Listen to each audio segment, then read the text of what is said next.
Sleeping Beauty. Once upon a time, in a faraway land, a princess was born. The happy king and queen named their daughter Aurora. They invited everyone in the kingdom to the palace to celebrate her birth, except the evil fairy Maleficent. The wicked fairy was so angry about being left out that she appeared at the party with a flash of lightning and a crash of thunder. Then she put a curse on the princess. Before the sun sets on her 16th birthday, Maleficent promised, she shall prick her finger on the spindle of a spinning wheel and die. Then, in a burst of green smoke, she disappeared. Fortunately, three good friends, Flora, Fauna, and Merryweather, were there too.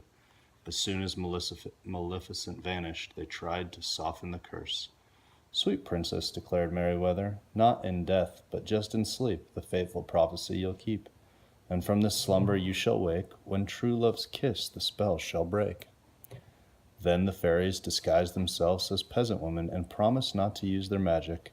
They would raise the baby in a cottage in the woods and keep their identity a secret until the night of her 16th birthday.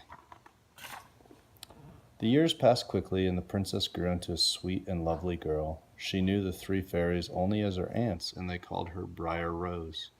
Her true identity remained a secret. Even though Maleficent had her men search the kingdom, they did not find the princess. Briar Rose's only friends were the birds, squirrels, rabbits, and other animals in the forest. She was never lonely, but often told her animal friends about her dream of meeting a handsome young man and falling in love.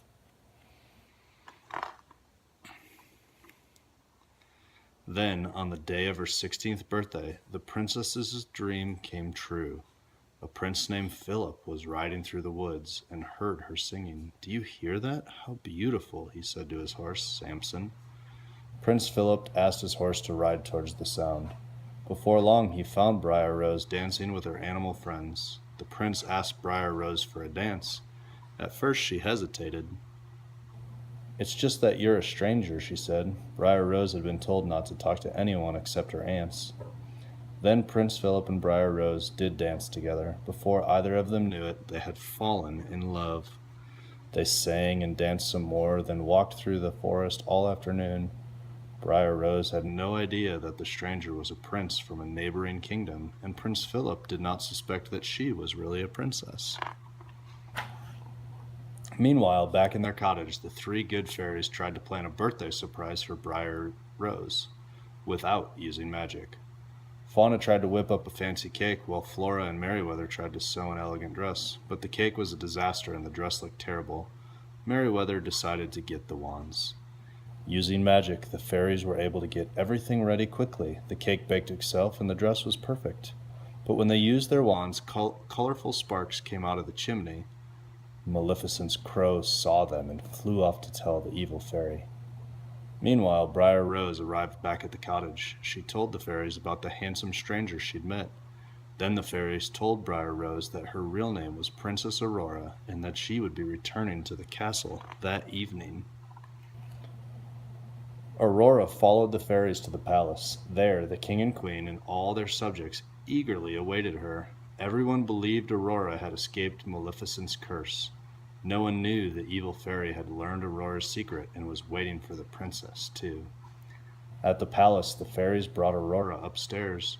Flora waved her magic wand and a golden crown appeared on Aurora's head. Although the princess was excited to see her mother and father, she was sad because she didn't think she'd ever get to see the handsome stranger again. The moment the fairies left Aurora alone, Maleficent appeared. She put the princess in a trance and led her up a winding staircase. At the top, Aurora opened the door and walked toward a gleaming spinning wheel. "Touch the spindle. Touch it, I say," Maleficent ordered. The princess obeyed. She pricked her finger and fell to the floor. Moments later, the good fairies found the sleeping princess. They began to weep. "The king and queen will be heartbroken when they find out," Merryweather sobbed.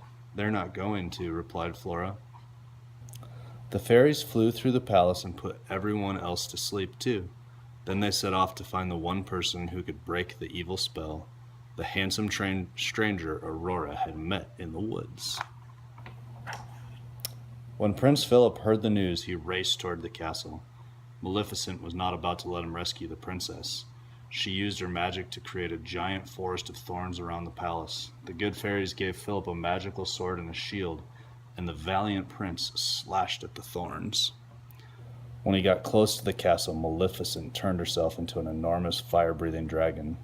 Still, she was no match for the prince and the fairies' magic. Using all his strength, Prince Philip aimed his sword at the dragon's heart.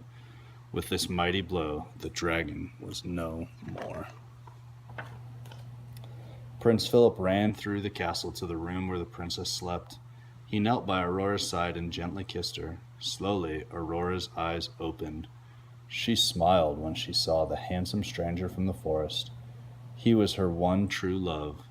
Aurora sat up and took Prince Philip's hand. From that moment on, they lived happily ever after. Good night, Lo. I love you.